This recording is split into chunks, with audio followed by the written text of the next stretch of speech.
All right, good evening. We're going live in just a minute. We got some technical difficulties we're dealing with over here. But we'll be with y'all in just a minute. Flip the microphone around to you, Miss Dog. We got the whole, got Jackson State Band playing here, playing the whole song for y'all today. All them J sets just went down the hall. And come on back around. They're gonna do another ramp. You can flip it around. Oh, no, he ain't took it yet.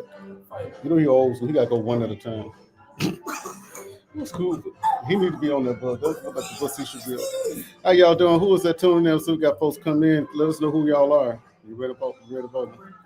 You got what's on the agenda? You know, we're ready to hand.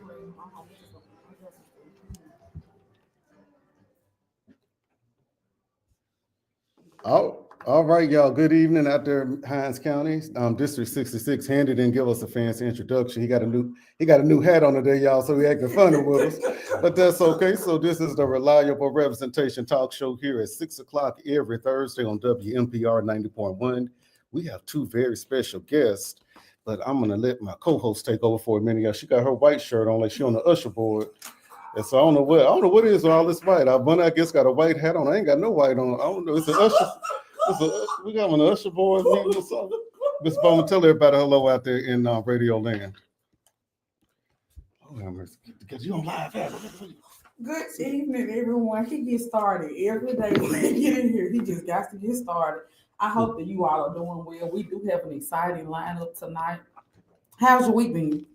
We've been going pretty good. It's burning up out there. Yeah, he lost some more weight. You see? I have been feeling my best. It's been a very, very emotional week. And we're gonna get into why it's been an emotional week for me. Oh. And when I'm emotional, I don't emotional eat. When I'm emotional, I don't eat.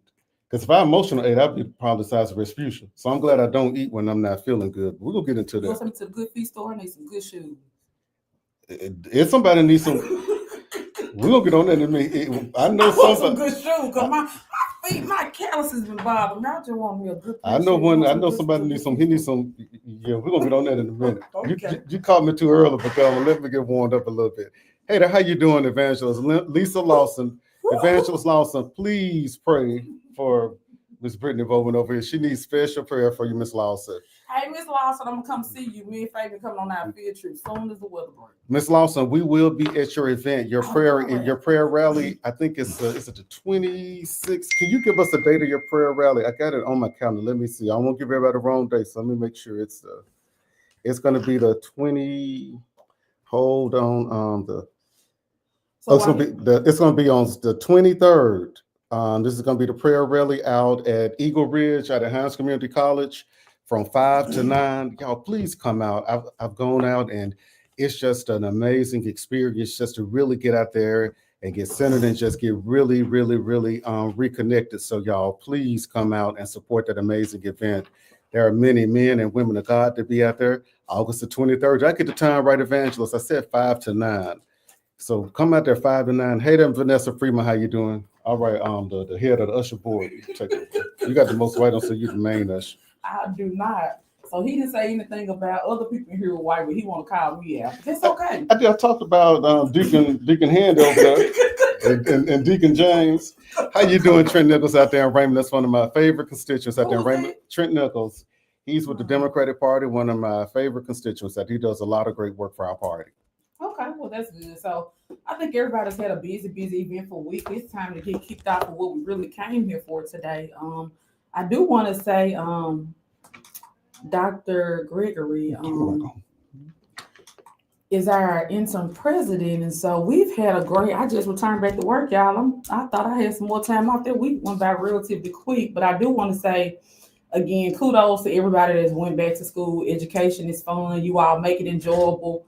We had the Sonny Boone perform yesterday, and so Handy, we're excited about another SWAC season, SWAC championship. Not on the reservation, but right around the corner on Lynch Street.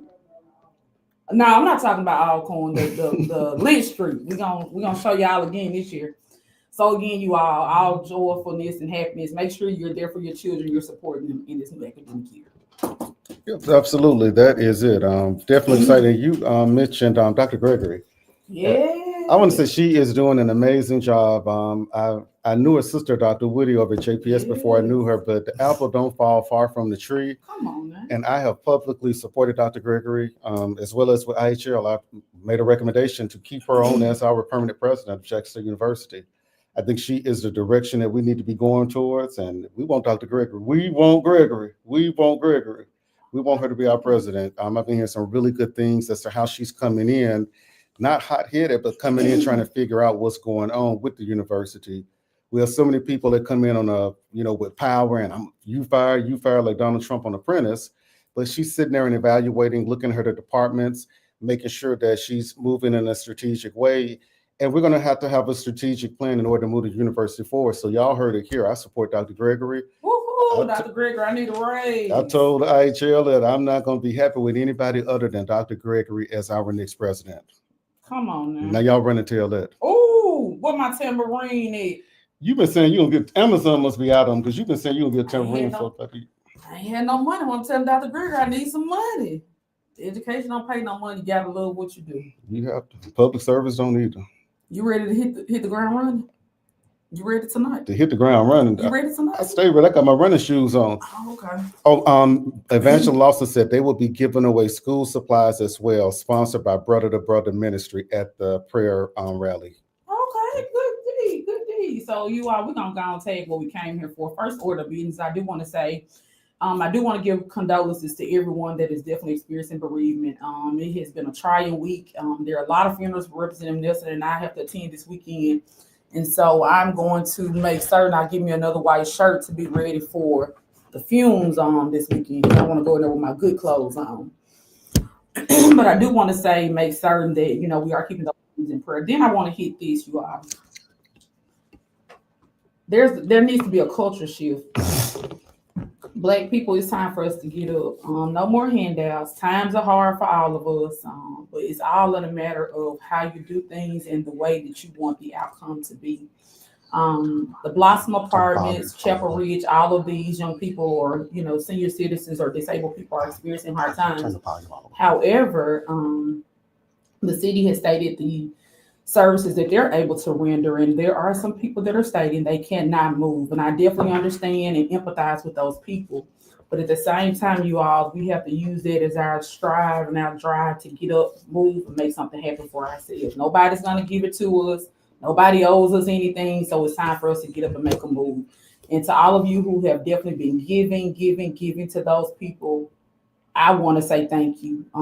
Representative Nelson and I, Mr. Hobson, have been to Chapel Ridge. Mr. Hobson and I have also went to the Blossom Apartments and, given. So I do want to say that we are praying for you all, but it's time that Jackson, we get up and get the moving.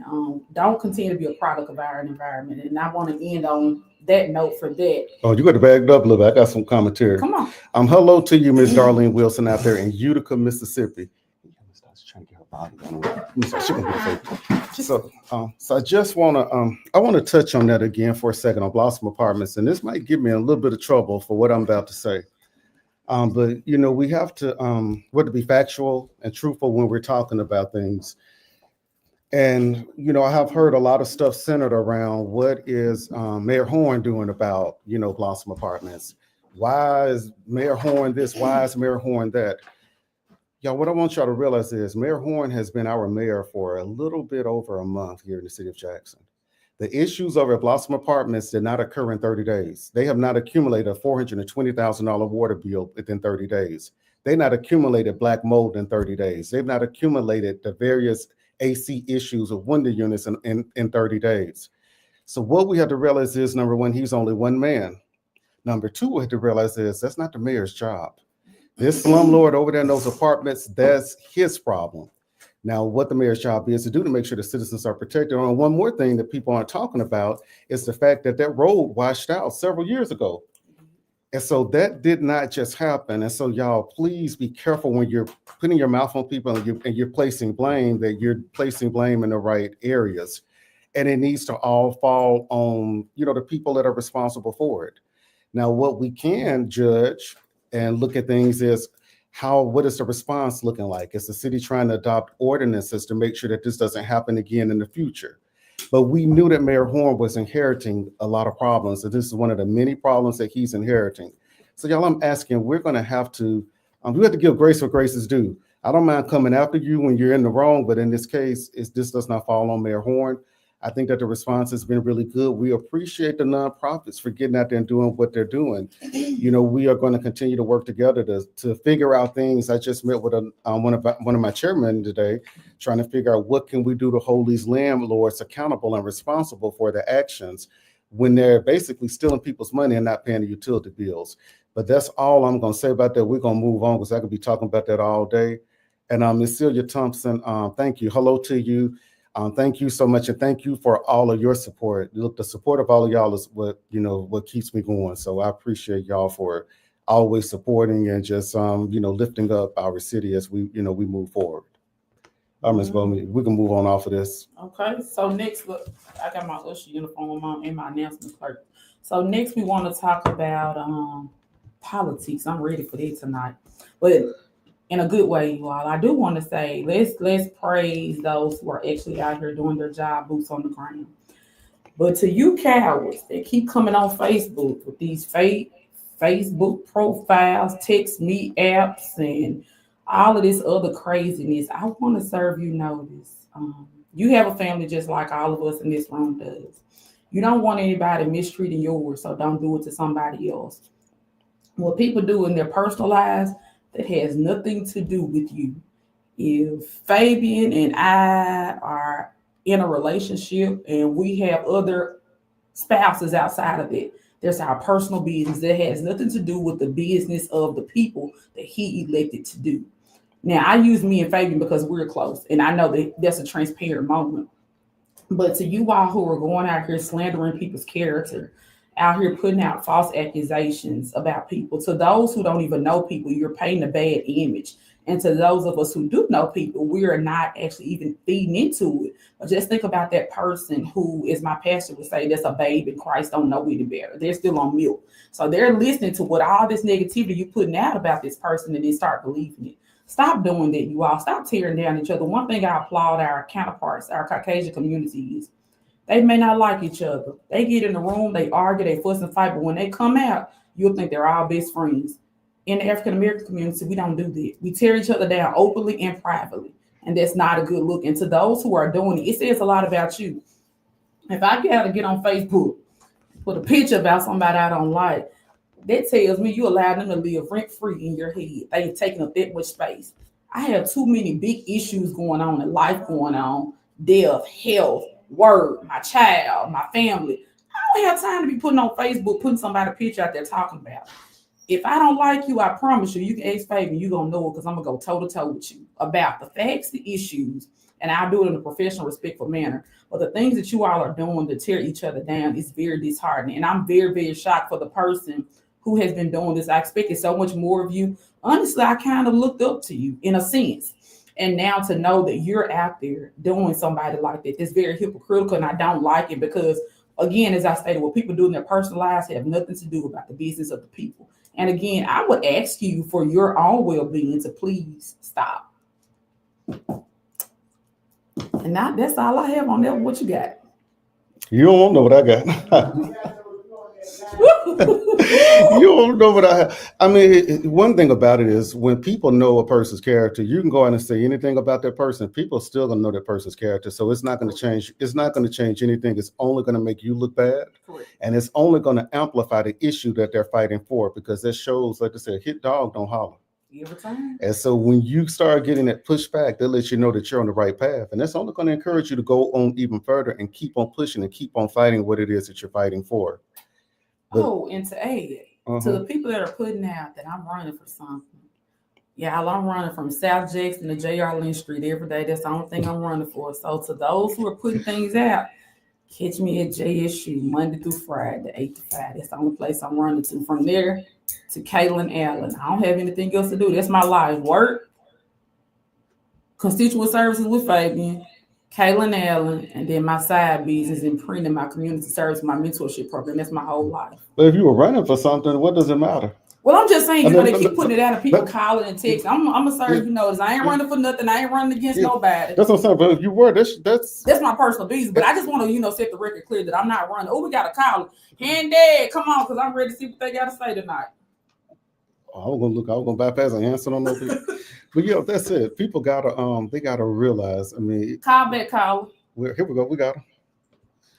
Hey, caller, you on the air? I want Handy. I'm sorry. Okay. Can you get him to pick up? All right, we'll get him to pick up. Y'all, I know that voice. I can say who it is. Handy, you got a call on the line over there. So yeah, that. Okay. He gonna call back. So yeah, that's what I had to say about that. Now I do want to tap in and tell you that we don't always agree, but I do want to commend you on the work that you do, because this week you did something really, really brave. You stood beside somebody in spite of what they're going through, in spite of your current representation, and I want to commend you. That took a lot, because that reminded me of Martin Luther King: stand for something or fall for anything. And so you put your representative hat on, you put the Fabian Nelson hat on, you put the William Nelson hat on, and went out there and stood for what was right. And so I want to commend you. That's it. It's not always easy doing the right thing. Sure. But you have to do the right thing, and especially when when God has elevated you to a position to be able to be a voice for people that don't have a voice, you gotta do the right thing. And so many people don't do it. They're afraid of doing it. Well, what's the pushback gonna look like? And as you know, man, you've been talking about the pushback, the stuff that I've been dealing with. But I mean, I don't care. At the end of the day, when we talk about one of Dr. Martin Luther King's favorite speeches of mine is, "I love I have a dream, but it's I've been to the mountaintop." Come on. Because he talked about going to the mountaintop and he's seeing what else is out there. He's seeing a better life for his people and better things. And he said, "I don't know about tomorrow, what it's going to bring, but I'm going to keep on fighting because I've been to the mountaintop and I know what's out there." I've been to the mountaintop. I've seen what else is out there and what we can be if we do the right thing. And so it doesn't matter to me. You know what? It doesn't matter. Because I would rather sacrifice everything I have in order to make things better for the person coming before me. Look at Martin Luther King. Look at what we have because of his sacrifices now. And people won't even get up and go vote. Won't even go up and vote. He could easily say, "I ain't going out there because I'm afraid." And where will we be right now? And look at one of the greatest men that ever walked the face of this earth. And so that's the kind of heart that we have to have as leaders. If we don't have those type of hearts, then you don't need to be in leadership. Wow. If you're not going to fight, just stay at home and let somebody else that wants to fight get up there and actually do fight for us. Totally agree. Hey there, Angela from On the Mic Magazine. Hey there, Tanya Murphy. How you doing? Good to see you.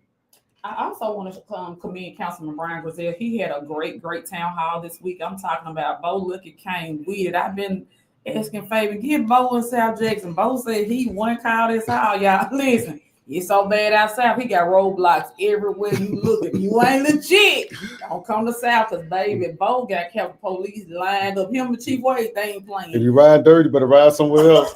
Come on here, riding dirty, because they're gonna get you. And I want to commend him, because honestly, there were only a few Caucasians in that room, but he stood the times of challenge and he stated, "I know what you all are facing, and I'm here to let you know I'm willing to serve." And so I appreciate this. So hats off to you, Chief Bo Luckett and Chief Wade. I love the partnership, and I'm definitely enjoying pulling up through the roadblocks. And Bo gave his cell phone. I said, "Call 911, don't get me. Call me on my cell phone." He did. Thank you so much for that comment, Ms. Lawson. And hello to you, Ms. Donna Owens. We appreciate you so very much. He did. So again, I want to commend Councilman Grizel, because the crime has been outrageous out south. And so again, it's young people with idle minds. They don't have anything going on and coming from broken families. And so again, I thank him. Thank you. We wholeheartedly appreciate it from the citizens of South Jackson. Well, citizens of Jackson. Hey there to you, Miss Sarah Harris down there in Terry, Mississippi. Thank you for tuning in. Yeah, we have a lot of work to do. And it's short time to get it done. A short time to get it done. And what it's going to take is it's going to take bold leadership. Leadership that's not afraid of the pushback. Because anytime you try to adopt new ordinances and this and that, we don't need that.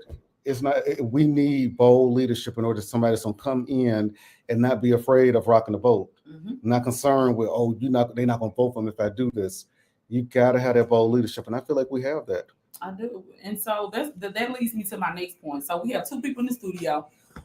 we're going to talk about some issues, but again, one issue I definitely want to hone in on. I want to say again, thank you. And so, Ms. Dolly, you here, and so I want to say I salute you to get out there on the front lines and speak about. Let me put on this on the screen so everybody can see that Kool-Aid smile. Come on, go on, smile for us, Miss Dollar. It's so messy, y'all. Go on, smile for us. So I want to say kudos to you to get out there with your daughter and stand, because you know how it feels as a Black woman to be left by a Black man. And so I want to say, keep fighting, keep going. Don't let up. I'm talking about all gas, no brakes. Do what you need to do, because at the end of the day, that baby matters. Nobody else matters but that baby, because we all grown. We done messed up in life. It's just on us to get it back right. That child doesn't have the same advantage. And that child next to be here Oh, in come on, this cruel world. And so I want to tell you something else too about how powerful your voice is. Sometimes we think our voice not powerful.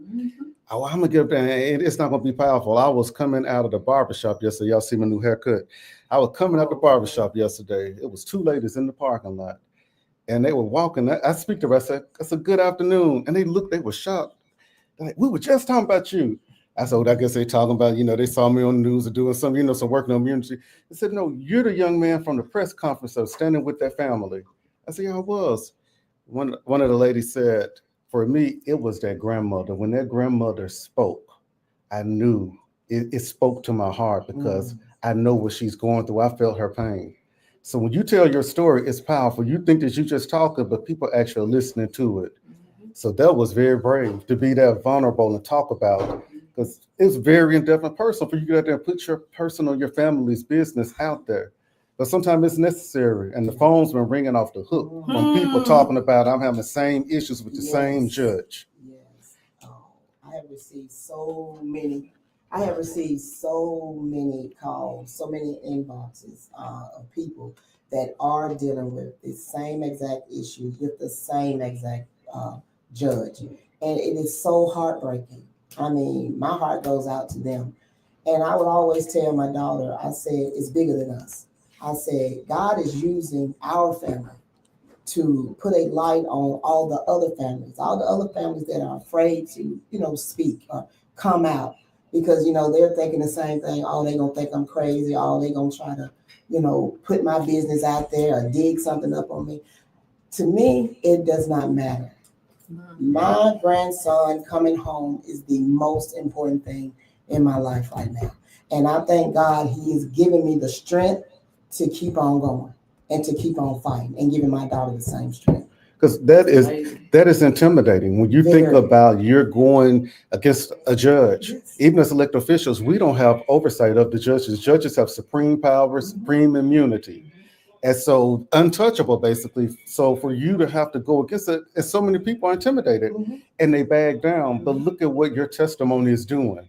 It's allowing other people to come and say, because you probably think, you think that, oh, I'm the only one going through this. Right. Now they're like, and people like, I got to reach out, because this is the same thing I'm dealing with. Absolutely. And when you come together, it's power in numbers. Absolutely. It's power in numbers. When you get more people, if it's one person having a problem, they can easily say, oh, that's just a disgruntled person. But when you have multiple people having the same problem, it ain't nothing wrong with everybody around here. Right. My grandma said everybody ain't telling the same lie. Everybody ain't telling the same lie. Exactly. So, and I'm telling you, Fabian, God, that's all I can say is God, because this is not what I do. I fish. That's what I love to do. And I love to go to church. I love to be there with my grandkids. That's me. And I work every day. So for the Lord to keep giving me strength to get up and to continue to fight every day, it's nobody but him. And I also want to give a shout out to Pastor Flowers, Ralph Flowers, North Florida Church of Christ. Y'all have no idea. August the 5th of 2024, I was baptized in that church, and it has totally changed my life. I want to thank God. I want to thank, for him giving me strength, Pastor Flowers being there for me, speaking with me. I'm on Bible study. Look, I'm supposed to be on Bible study at 7 o'clock. So, when time 7 o'clock comes, I got to get on Bible study, y'all. I'm just saying. I got to get on Bible study. So I'm doing that, and I just thank God he's just showing me the way he's guiding me. Because there's no way in the world I could have gotten up and done this myself So I know it's nobody but God that's giving me the strength to do this. I've never met Pastor Flowers. I have to meet him because I can say your life has changed tremendously. When they say she don't do things she used to. See, we love to be messy. But seriously, I just saw a change and an opening in your mind, and just, I mean, it is your church family they're doing an amazing wow. job. They are wonderful. Keep you lifted up, because I'm telling Miss Dollar is one of the most low key people I know. All she gonna do is go to work. That she gonna be sitting on that fishing bank when it's 115 degrees, and I have to leave because I can't say it about to fall out. She'll go to church, she gonna fish, and she gonna go to work, and that's it. Absolutely. And so just to see her opening up like this and being able to be a spokesperson and just really advocating for her grandchild and these other kids, Yeah. it's amazing. You never know what God, the calling that God has on your life. I'm telling you something else. I forgive her. I forgive Judge Crystal Wise. I forgive Patricia Wise for what they have done to my family. I forgive them. That ain't nothing but I God. have to Oh my forgive them, God. you know. And I never ever would have thought that I would even say anything like that. That's how I know that God is leading me. That's how I know that my grandson is coming home. And it ain't gonna be long. He's coming home. He's coming home. And I know everything's gonna be all right. But I know it ain't nobody but the man up above that's doing this. So, and again, I want to thank you, Fabian. I know that it's taken a lot for you to do what you're doing. And you are going against the grain, because I have not seen anyone else in your position doing what you are doing. And I thank God for you. I do. And, you know, like you said before, you know my family. You know how well, I call him Tink. That's my Tinky Tink. My grandson, that's what I call him. You know how we are. That's it. That's why it's so personal to me. Yeah. You ain't just somebody on the street that just came and told me a story. I've seen this happening. Absolutely. And Absolutely. I never will forget when I was running for office, I told you, said, when I'm elected, he coming home. That's what you said. That's what I told you. He's coming home. Whatever it is, whatever we have to do, he is coming home. Absolutely. This is not fair on any level. No.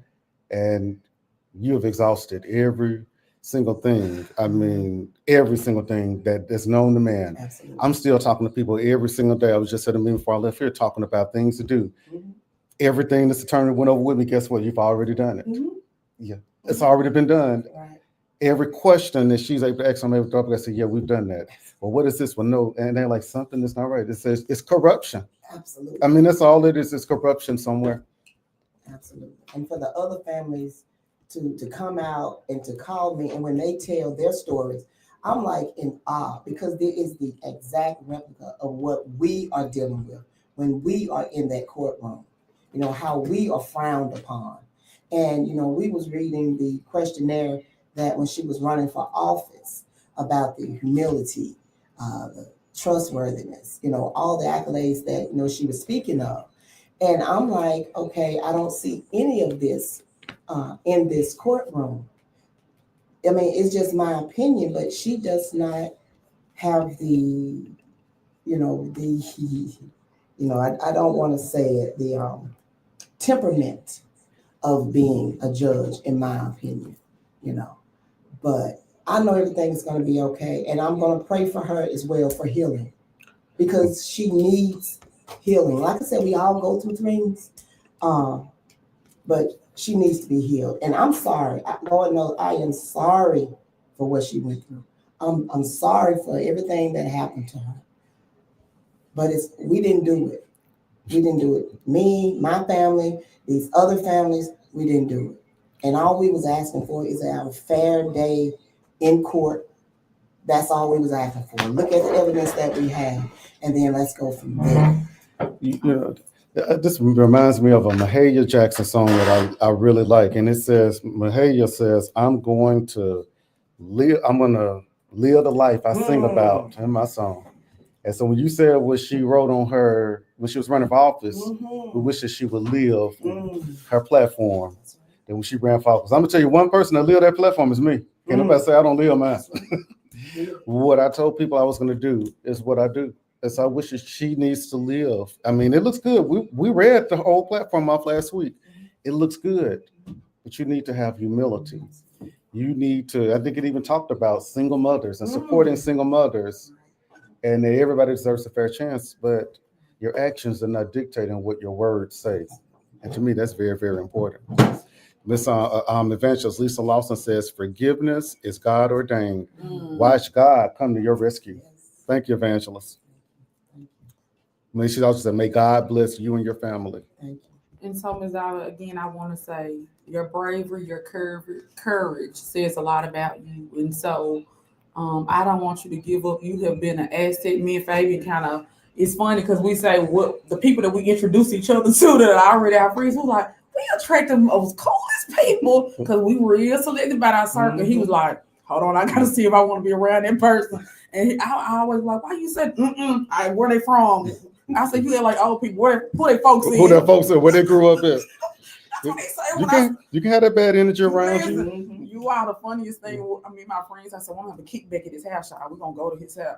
Nope, I need a checklist to sign in what a Facebook page. And let me look them up before I invite them to my house.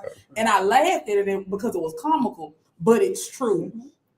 It says a lot about your character. And so, as you alluded to, nothing that you said about Fabian is definitely not true. I always say God knew that I needed him. The ugliness that we had, how I met him, I say we needed that because we bounce off each other.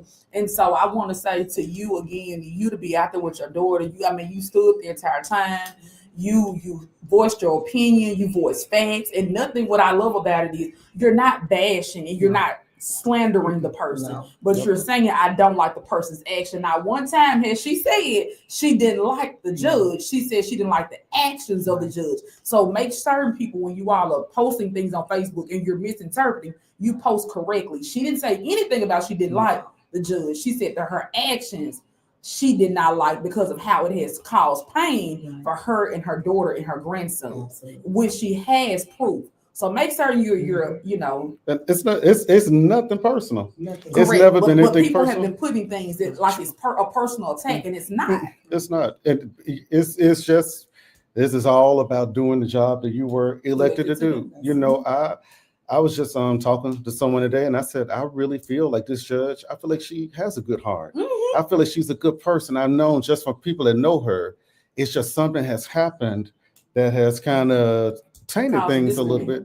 And whatever that is, I'm praying and hoping that she can find peace with that and do the right thing for people. I want to say, peace comes from God, y'all. You can't get it from nobody else. Peace got to come from God. You got to pray to him.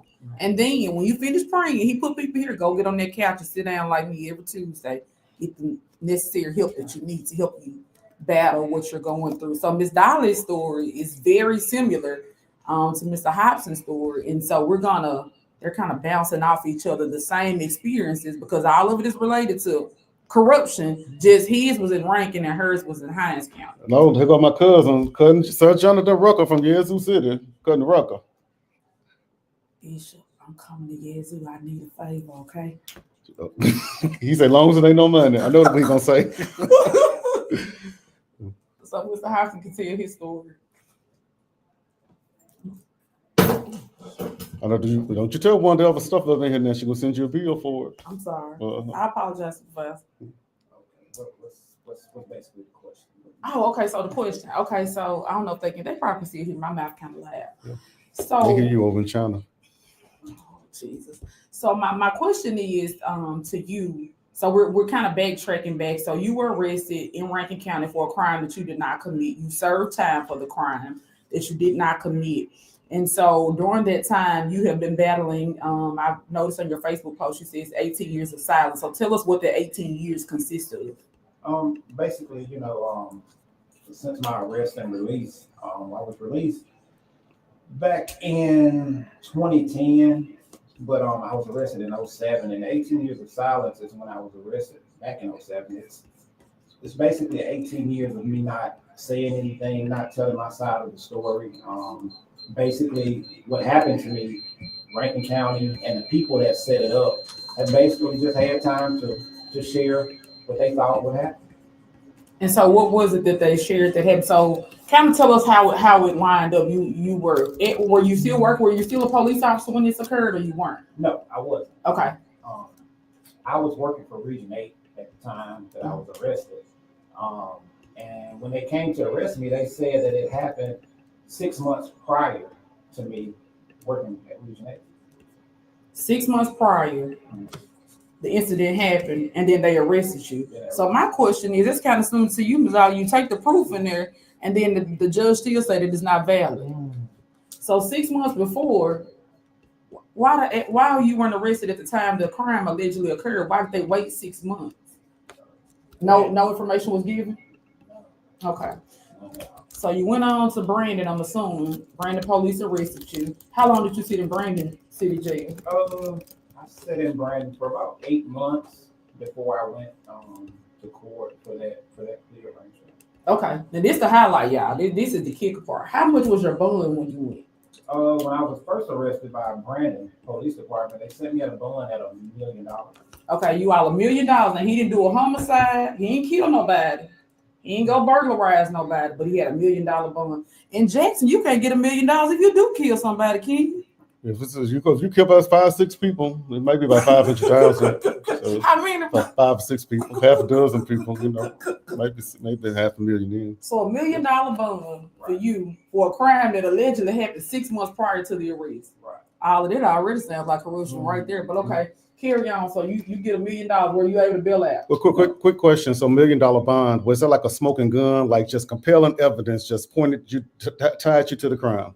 To be honest, there was no evidence. Even Michael Guest agreed that there was nothing. He didn't even understand why I was arrested. So not a strong case at all. That's $1 million bond. Okay. There was nothing.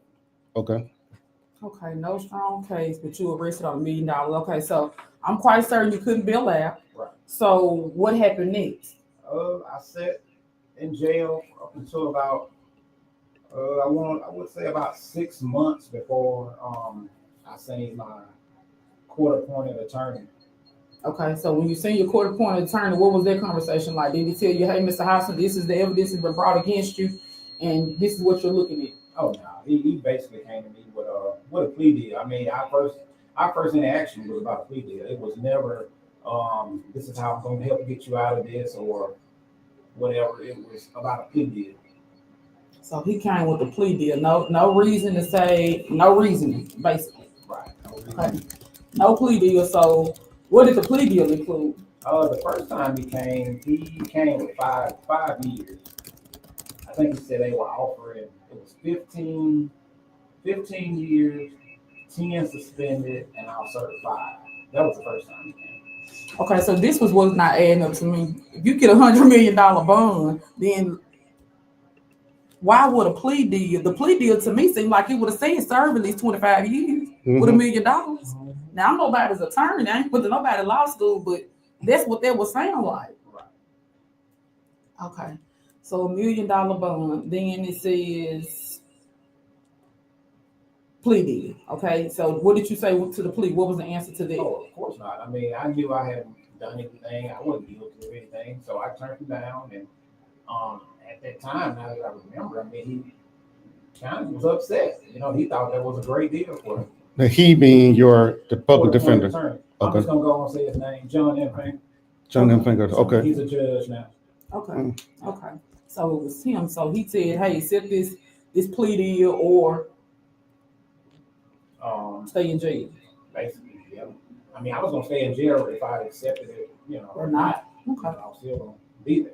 So I was like, no, because I knew I hadn't done anything. Okay. So you didn't do anything. You didn't accept the plea. So what happened next? Did they transfer you to somewhere else to serve the time? No, that was just the first time he came. He came back a second time. He came back like maybe another month and a half later, and that's when he came with the 10-year plea. It was 10 years, 7 suspended, and 3 to serve. And you would think, you know, as my years are going down, that they're offering. Why did you even, like you guys just, why did I get $1 million loan if my years are steadily going down? That doesn't make any sense. Wow. And this all happened in Rankin County. Right. Wow. So that goes back to our conversation we had last week. Corruption is just all around. So it's starting to seem like when people move from attorney to judge, that's when this happens. I guess it's because they have the battle of the opinion, so they can decide or determine people's fate. What happens is, so U.S. Constitution calls for if you cannot afford an attorney, then the state has to provide an attorney for you, Okay. which means a public defender. And no knocking, they're talking bad about public defenders, but when you think about public defenders, they don't make much money and they have a high case volume. Okay. So what they do is they plead everybody out, because that means, guess what? They plead you out. You sign this piece of paper. They don't have to go through the process of a trial. Gotcha. And it makes it easier, which is not right. That's really not justice. When you have a public defender that's not going to be looking out for your best interest. Now, if you go forward a hotshot attorney, then you walk most of the time. But public defenders wanted to be easy upon themselves. But also, when you talk about public defenders, guess what that does? That looks good on your resume when you want to run for district attorney. Really? I've been a public defender here, and I've been fighting for people. As a public defender, as a DA, I'm going to fight for justice. And then you run for DA. And then after DA, guess what? Well, I want to be the judge. I've been the DA and I've protected our county for so many years. And you move up. So it's a stepping stone. When you look at most career advancement on the resume. Yeah, that's Okay. it. And so public defenders, like I say, not knocking them, but they have all these case files. And when you're talking about, going to court, it's very time consuming. It is. It's a lot of money involved in it. And you think about it, you have a public defender walking around here with a Walmart suit on, and you have general counsel walking around with Brooks Brothers suits on, because they're making $300, $400, $500 an hour to hear a case. And you looking at them, you're like, I'm not going to fight against them. I'm just going to plead it out. Put a pin in there. So, Ms. Dollar, how much did you spend on your attorneys? All my attorney, at $100,000. $100,000. $100,000, and you still don't have your grandchild. Am I correct? Still have them. Okay. And so every time you went to court with your attorneys, what was their representation like? It was none. It was Wow. because we was always silenced. Every time, we tried to bring out some evidence, they didn't want to hear it, didn't want to see it, cut our attorneys off, So, they couldn't fight for us. Okay. I've gone to court 3 times to testify, give testimony, which I've never been allowed to give testimony. Right. On behalf Yes. support. To support some of the things I witnessed, some of the abuse With that the I child. witnessed. Absolutely. Okay. Yes. So, Mr. Hobson, so you had to accept a public defender. You couldn't afford an attorney. Correct. So that means you had to really just accept whatever that was there. Yeah. So- Pretty much, yeah. So you accepted the plea, I'm assuming, the second time Yeah, around. yeah, the second, yeah. Okay. And can you come back over here a minute for a second? Because Come on. we building something like a pastor. And I said, we building, we're going somewhere. Come on. All right, so you have to accept a public defender, right? Okay, so Ms. Dollar, you spend over $100,000 on attorneys. Several attorneys. Now, the difference with Ms. Dollar, $100,000 is a lot of money, right? Very much so. But what it boils down to is the plaintiff, which is the father, had a better attorney, a more high dollar attorney, which was a pro bono attorney, meaning this pro bono attorney from Butler and Snow ultimately has unlimited resources. When you're talking about pro bono, they can fight the defense attorney as much as they possibly can. And that means, guess what? Ms. Dolly and her daughter have to come out of pocket to pay more money to their attorney, and a pro bono attorney can just file motion after motion after motion if they want to. So we talk about justice. Honestly, when it boils down, it's unfair, because this is who has the best attorney, who can afford the best attorney in most cases, which is not right. Wow. But as a judge, you're supposed to be able to sit there, and it doesn't matter who the attorney is. You're supposed to be able to say, and I've seen good judges before that would do this. They would say, well, what are the facts? High dollar attorneys, they'll shut them down. What are the facts? Can you tell me the facts? I don't care. What are the facts over here? That's when it comes to having a good judge and a fair judge. There have been cases I've seen where public defenders have tried to plead people out, and the judges say, I don't agree, but I'm not going to accept that plea. You need to go back to the drawing board, because the judge will know that that's not fair. But then you have some judges, they just want to go ahead and get the case closed so they can go to lunch over at Mom Hamels with the prosecutor and the public defender. Wow. And back to what you were just saying, alluding to what you were saying, they were really trying to plead my case out because they didn't want to bring the attention to Rankin County, because I was the ex-police officer. They knew the attention was going to shock Rankin County with news reporters and people, really paying attention. So they really tried to plead me out as quick as possible. That's what they do a lot. I'm gonna say good evening to Missy Rush as well. I'm just logged in. So you accepted the plea. So you accepted the plea. So I think you mentioned sometime before that then they did a bond reduction to 500,000. Yeah, in the midst of the 2 times he came, well, he actually came 3 times in all. One of the times was for us to go for a bond reduction because I kept asking him and my family kept asking him because it wasn't making any sense. You know, the length of time that I was just sitting in jail on $1 million bond with no facts, with no evidence of anything. So he took me, and when he took me, they reduced it from $1 million to $500,000. Oh my goodness, boy, what a whole $500,000? Shoot, you could have walked out of jail that day. Yeah, they could have made it $2 million. They're going to talk about. That's insult. It is. It is. That was crazy. It is. And so reduced it to 500,000. Right. So I'm assuming you got out on good behavior because you say you only served 3 years. Right. Well, that was The plea? That was the plea for 3 years, and I had to do it day for day. So it's 3. It was 3 years on top of. Did they count your time served? Yeah, that I was in Rankin County. Yeah, they counted those like 8 months. Yeah. So, So- in all, it was only like 2 years, 4 months, something like that I ended up doing in prison.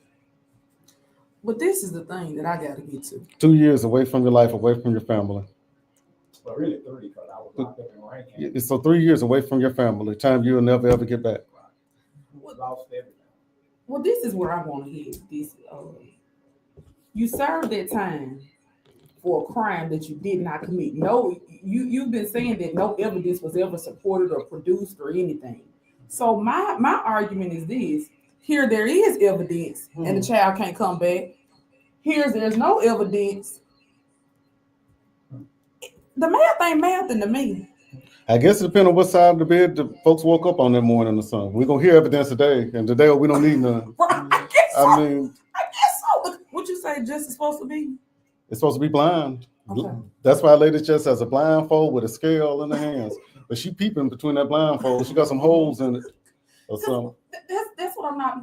You didn't do the crime. You had to serve the time, and then within serving the time, finding out that the people, well, one of the alleged people said that they know that they lied to get you locked up, has told somebody that they know that they lied and know that their parents lied on you. But Rankin County didn't want to hear that. They didn't do any investigation. They didn't want any written documents. Same thing with y'all. They don't, when y'all get to court, don't want you to say nothing. Gotta be quiet. But here it is. This person has admitted, I lied. I know I lied. Told their family that I know that I lied, and I know that this didn't happen. But it's ruined your life for 18 years practically. Yeah. I need to be a judge because I'm nosy. I want to see everything. What you got in there? Let me look at that. So, I mean, pertaining to the case, let me look at what is that right there. But we need some nosy judges that are going to investigate and want to hear the evidence. You need to listen to the evidence and to determine if that evidence is valid or not. Correct. Properly vetted. Talk to witnesses. You owe that. If a family, anybody comes and say, I have evidence, you owe that to them to at least listen to it. Even if they get up there and there's something that's off the wall, you owe it to their family. When you're taking a child to say, well, look, I heard the evidence. Sanders family, I heard the evidence and it don't add up to me. I'm going to put this on the record that y'all present this evidence and I don't agree with it. But if I don't want to see or hear the evidence because I know it's going to be compelling, I can say, well, I don't want to hear it because I ain't never documented that you even tried to present evidence. Absolutely. And for you to say that, the guardian ad litem that looked at the evidence, that did the research, she saw listened to the audios, the videos. She was there on one of the supervised visits that she had to terminate because how my grandson reacted. Now she saw all of this. She notated everything. The judge asked her the question, well, where did you get this information from? She said, well, the Sanders family presented some of this to me, the recordings that they had made. And also, I got it off his social media page. Public record. Absolutely. Yeah. And she didn't want to know that. That's heartbreaking. It is. It's heartbreaking. And then it's heartbreaking for you because they didn't even ask you. They just automatically threw you away. So they didn't even do an investigation to say, well, hey, let me go ask John, Bill, and Tom what happened on this day at this particular location, they instantly took, well, he didn't do the agenda that I had planned as an ex-police officer. So what we're going to do, we're going to show him, we're going to set you up, I'm going to throw you away. Wow. And you know, it's very common for judges to ask for information. Really? It's very common for judges to ask for information. You know, we just had, you know, my father passed away. Mhm. My oldest nephew, he was still a minor at the time. My dad had left some things to him, and ultimately, what had to happen in order to prove, we had to prove a lot of things. So the judge like, well, I need to see so and so, I need to see this and that before I can rule on it, because the judge wanted to make sure he was, and we weren't mad. This judge wanted to make sure he's doing the right thing, and that goes through Chancery Court, Right. your court, Chancery Court. So judges, a lot of times, they will before they rule because they understand how detrimental their ruling can be, how it can affect a person and affect a person's life. So judges that really care are going to really properly vet those things. And that's my whole argument that I empathize with the both of you is you haven't had your fair day. No. You know, you have been disadvantaged, you know, based on, again, somebody's opinion of something that they weren't there, they don't know, and they are critical of, again, personal biases instead of just saying, hey, let me see, let me ask the right questions. Hurt your life for 18 years. Hmm. That baby is how old? He's 11 now. He's Been gone 11. since he was 8. Just look at the pain that you cause people. You know, time that they can't get back, No. healing. This is traumatized. Very. You know, you don't heal automatically from that. Mm-mm. Hold on, we got a caller coming in. Hey, caller, you on the air? Yeah, are you guys taking callers for the show? Yes, sir. Yeah, how you doing? What can we do for you? Okay, how you doing? I'm- I said you always talking about judges and lawyers. I have a question concerning the system here in Jackson, Mississippi, Yes, sir. based on the city court and dealing with the 2 police departments. Now, I go Jackson Police Department, city court. You have city attorneys and city, what you call them? Municipal judges. defendants. Okay. Okay, now tell me, why is it that if someone get arrested and go through the Capitol Police Court, why is there state representatives, prosecutors, state department defendants there and not city?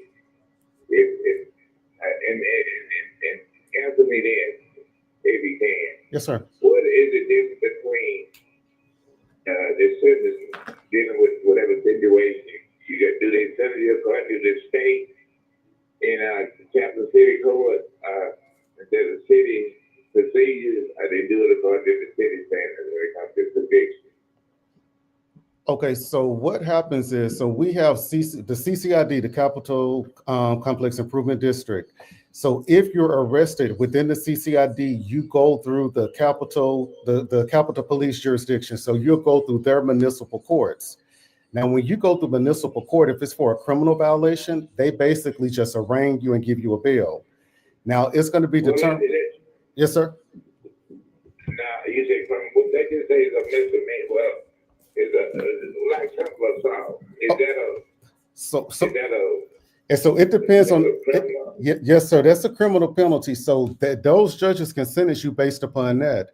But like if it were something like murder, then you would go to circuit court more than likely, which would be Hines County Circuit Court. But the Capital Municipal Courts, they have their own set of sentencing guidelines, such as the City of Jackson Municipal Courts, Byram Municipal Court, Clinton Municipal Court. So the judges are different at each municipal court. So it's going to be at the judge's discretion.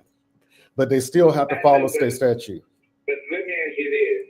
So if you have the same event like a simple assault, Yes, sir. and this case is here in 3 different courts, like you mentioned, Jackson, Capital, and Byron. Yes, sir. Why is the standard different? Because the crime should carry the same penalty, shouldn't it? I agree with you 100%. And that's what we're going to start looking at, because you can look at instances where you can commit one crime in Jackson and you can commit the same crime in Clinton or in Madison, and they all have different sentencing. It really depends on the discretion of the judge that you're in front of. And so we give a basic sentencing guideline. give the dealer too much leeway? I mean, Okay. shouldn't it be determined some other way? Yes, Doesn't give the dealer too much power, is it? it does. I'm sorry, we're gonna have to let you go. We got another caller. Please tune in next week, and we're gonna pick this up next week. Okay. But thank you for taking my call. Thank you for calling. All right, sorry, caller. Oh, the time is winding on down. Yeah, we get to talking, and it really. One more, Missy Rush has one thing she's learned walking this journey with dealing with the ADA, DA in Mississippi. It's a hot mess. She personally feels that the DA and ADA have been dealing with the wants and easies to get off the books, but I will no way back down. So Miss Missy Rush summed it up for us. I'm sorry, y'all, we ran out of time. So thank you all again for tuning in, listening to us. Same place, same time on next Thursday. We'll have our special guest because we have to tap back into everything that